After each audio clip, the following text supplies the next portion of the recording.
Hello students. आज मैं आप लोगों के लिए द साउंड ऑफ म्यूजिक का part second the shehnai of Bismillah Khan लेकर आ गया, जिसका आपको बहुत बेसब्री से इंतजार था। इससे पहले मैंने आपको द साउंड ऑफ म्यूजिक का पार्ट फर्स्ट एवलिन ग्लैनी के बारे में बताया था, जिसके बारे में मैंने बताया था कि वो बहरी थी और उसके बाद उसने हार्ड वर्क किया और संगीत सीखा। तो आज मैं आपको ये सारी ट्रू स्टोरी सुना रहा हूँ। आप देखिए, आज का पार्ट है द शहनाई ऑफ बिस्मिल्लाह खान। कितने अच्छे हैं ना ये बिस्मिल्लाह खान, कैसे बजा रहे हैं शहनाई। टें। आइए बढ़ते हैं स्टोरी की तरफ। ये बात है उस समय की जब मुगलों का राज था और औरंगजेब दिल्ली में बैठा हुआ था। उसने पुंगी पर रोक लगा दी थी। पुंगी ये क्या होता है, अभी जब चैप्टर समझेंगे तो बता देंगे। वैसे अभी आपको बता दें, पुंगी जो है वो एक वाद्य यंत्र था। जैसे शहनाई होता है वैसे ही पुंगी होता है, या ये बोल लीजिए जैसे सांप की बीन होती है वैसे ही होती है, लेकिन इसकी आवाज़ बहुत बेकार होती है। तो औरंगजेब को ये पसंद नहीं आया, उसने इस पे बैन लगा दिया कि आप कोई भी शाही महल में इस पुंगी को नहीं बजाएगा। लेकिन हुआ क्या, हुआ ये कि वहाँ पर एक व्यक्ति था, व्यक्ति ना बोलो, वहाँ पे एक नाई था, बार्बर। ओके, वहाँ पे एक नाई था, एक बार्बर था, एक बाल काटने वाला था, जो संगीत की फैमिली से बिलोंग करता था, म्यूजिशियन। ओहो, उसने जो है उसने एक पाइप लिया, एक खोखला सा पाइप लिया और उसमें 7 छेद यानी 7 होल्स करे, और उसने ये जिम्मा उठाया कि उस पुंगी को सुधार के रहेगा और दूसरों की पुंगी बजा देगा। और फिर क्या हुआ कि उसने जो है 7 छेद करके एक ऐसा यंत्र तैयार किया जिसमें से बहुत ही अच्छे अच्छे संगीत निकलने लगे।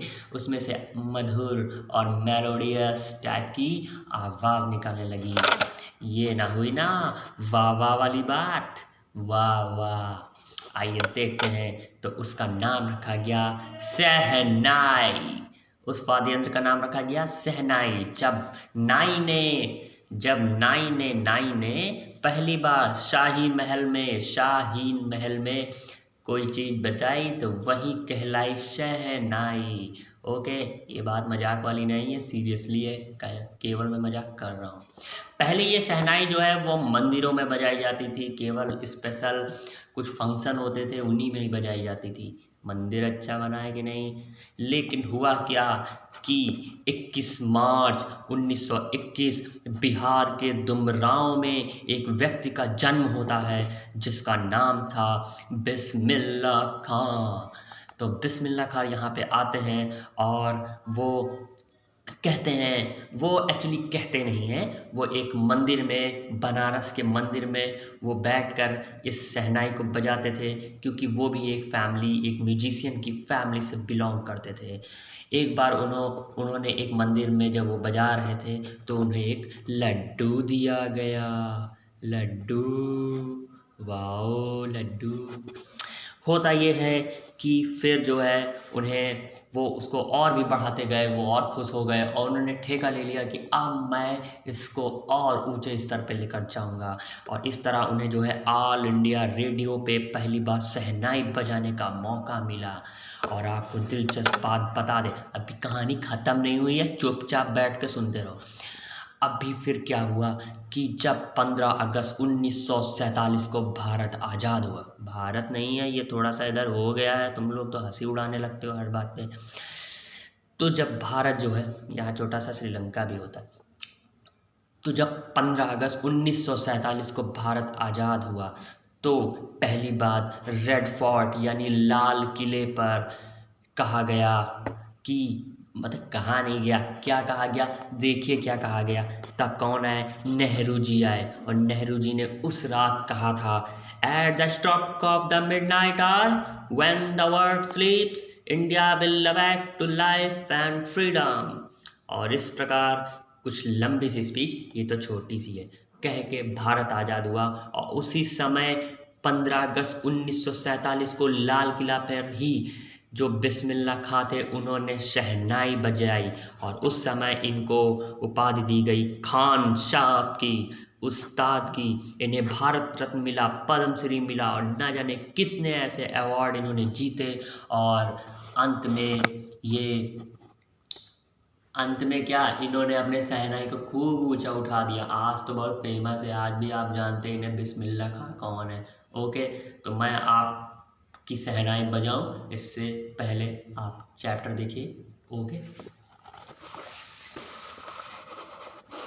वाह, part second, the sound of music का part second, the shehnai of Bismillah Khan. देख रहे हो सब लिए बैठे हैं, कोई तबला बजा रहा है, कोई गिटार बजा रहा है। आई होप आपको भी स्कूल में खूब बजाया जाता होगा आपके गालों को ना। चलिए देखते हैं पुंगी क्या होता है। ओ वाओ, दिस इज पुंगी, ये है पुंगी और ये है शहनाई। ओके, लिखा तो है, पढ़ लो, पुंगी शहनाई। आइए स्टार्ट करते हैं। देखिए इसके मैं कई पार्ट, इस चैप्टर के भी मैं कई पार्ट लेकर आया हूँ। देखिए ये चैप्टर ही एक ही है। इस chapter the sound of music का पार्ट फर्स्ट मैंने बताया था, उस चैप्टर में भी मैंने कई पार्ट में लेकर आया था, वैसे ही सेम इसमें भी मैं यही करने वाला हूँ। Emperor Aurangzeb banned the playing of the musical instrument called pungi in the royal residence। इम्परर जो औरंगजेब थे, यानी जो बादशाह औरंगजेब थे, उन्होंने बैन यानी रोक दिया, बैन लगा दिया प्लेइंग बजाने पर ऑफ अ म्यूजिकल इंस्ट्रूमेंट, संगीत के इंस्ट्रूमेंट को, जिसे कहा जाता था पुंगी, इन द रॉयल रेजिडेंस, शाही महल में औरंगजेब ने पुंगी बजाने पर रोक लगा दी। फॉर इट, और इसके लिए it had a shrill unpleasant sound, और किस लिए लगा दी, क्योंकि इसकी श्रिल मीन्स होती तीखी, कर्कश, अनप्लीजेंट मीन्स जो अच्छी ना लगे, साउंड मीन्स आवाज़, इसकी आवाज़ जो है बहुत तीखी थी, टैं टैं जैसे मेरी है। तो उस औरंगजेब ने इस चीज़ पर बैन लगा दिया कि इसकी साउंड बहुत बेकार है।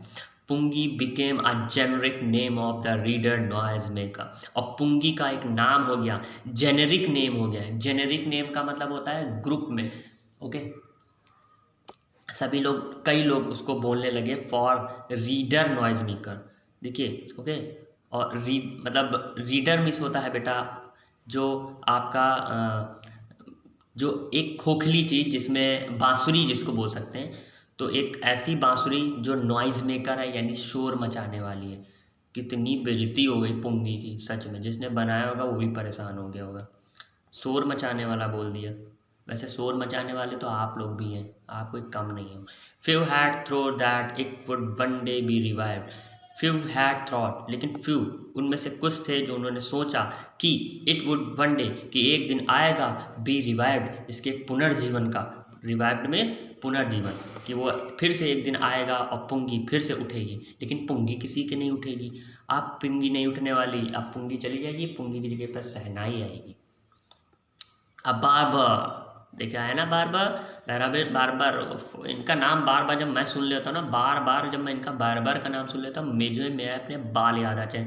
इस समय मेरे बाल बहुत बड़े हो चुके हैं, दाढ़ी मोछे खूब निकल आई हैं। अब बार बार ऑफ अ फैमिली, एक परिवार का एक नाई होता है, ऑफ अ प्रोफेशनल म्यूजिशियन, जो एक पेशेवर संगीतज्ञ होता है। Who had access to the royal palace, और उसकी जो है रॉयल पैलेस यानी महल तक पहुँच थी। डिसाइडेड, उसने निश्चय किया, to improve the tonal quality of the pungi, कि पुंगी की ये जो टोनाल क्वालिटी है यानी जो इसकी आवाज़ की जो गुण है उसको वो इम्प्रूव करने का उसने निश्चय कर लिया, और उसकी रॉयल पैलेस में पहुंच भी थी, एक्सेस भी थी। ही चोज अ पाइप, उसने जो है एक पाइप लिया with a natural hollow stem, वो एकदम खोखला था, उसका स्टेम एकदम कैसा था, हॉलो था, खोखला था। That was longer and broader, वो लंबा था एंड ब्रॉडर, चौड़ा था। देन द पुंगी, पुंगी से ज़्यादा, मतलब पुंगी पतली थी और ये इसका पाइप जो है वो थोड़ा मोटा चौड़ा था और लंबा था। ओके, ही मेड 7 होल, उसने 7 छेद किए। ये मैं सब बता चुका हूँ अभी डायग्राम के जरिए, बहुत मेहनत कर रहा हूँ आप लोगों के लिए। Made 7 holes on the body of the pipe, और पाइप की बॉडी में उसने 7 छेद किए। व्हेन, जब, ही प्लेड ऑन इट, जब उसने उसको बजाया, क्लोजिंग एंड ओपनिंग, और कई जगह छेद को बंद किया और खोला, ऑफ दीज होल, उन होल्स को, देखो आप जानते हैं ऐसे ऐसे ऐसे ऐसे ऐसे बजाया जाता है। तो पाइप को जब ऐसे किया उसने, when he played it on it, जब उसको उसने खोला, क्लोजिंग एंड ओपनिंग, उसको बंद किया खोला, some of these hole in holes को सॉफ्ट एंड मेलोडियस साउंड, कोमल और मेलोडियस मधुर आवाज वर प्रोड्यूस, इसमें से निकली। He played the instrument before royalty and everyone was impressed. He played, उसने ये बजाया, द इंस्ट्रूमेंट, उस उपकरण को, बिफोर रॉयल्टी, उस रॉयल्टी का मतलब होता है जो बड़े वहाँ पे रॉयल लोग, शाही लोग बैठे थे उनके सामने बजाया, एंड एवरीवन, और हर कोई किसी के सामने बजाया। थोड़ी सी चीज़ें देख लो, यहाँ पे प्ले आया है, देखिए प्ले मीन्स खेलना होता है, मैं बिल्कुल नकार नहीं रहा हूँ, एकदम सही बात है। लेकिन जब कोई इंस्ट्रूमेंट होता है उसको बजाने के लिए भी आप प्ले वर्ड का यूज़ करते हैं। ओके, वैसे यहाँ प्ले ना होकर अगर ब्लो होता तो ज़्यादा अच्छा था।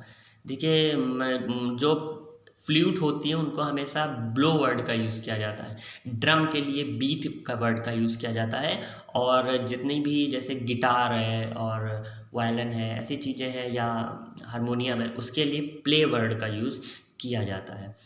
बिफोर मीन्स पहले होता है, बिफोर मीन्स आगे भी होता है। तो जितने भी शाही और हर कोई था उनके आगे जो है ये इंस्ट्रूमेंट बजाया गया। वॉज इम्प्रेस्ड, और हर कोई जो है वो इनसे इम्प्रेस हुआ, खुश हुआ इस चीज़ से। द इंस्ट्रूमेंट सो डिफरेंट, ये इंस्ट्रूमेंट एकदम डिफरेंट था। फ्रॉम द पुंगी, पुंगी से ये डिफरेंट था। Had to be given a new name, और इसको एक नया नाम दिया जाना था। एज द स्टोरी गोज, और जैसे जैसे ये आगे कहानी बढ़ती है, उसी कहानी के आगे, since it was first played in the Shah chamber, क्योंकि ये पहली बार शाही चैम्बर में बजाया गया था, शाही जगह पे, शाही कमरे में बजाया गया था। एट वॉज प्लेड बाई नाई, और वो भी नाई के द्वारा बजाया गया था, यानी बार्बर के द्वारा बजाया गया था। The instrument was name the shehnai, इसलिए इसका नाम रख दिया गया शहनाई। नाई मिस जो नाई ने बजाया था, और शाह मिस शाही महल में बजाया गया था, इसलिए इसका नाम पड़ गया शहनाई। अब आप अपनी शहनाई बजाइए, और आज का पार्ट यही ख़त्म होता है। कल का पार्ट मैं आपको कल दूंगा। Okay, good day.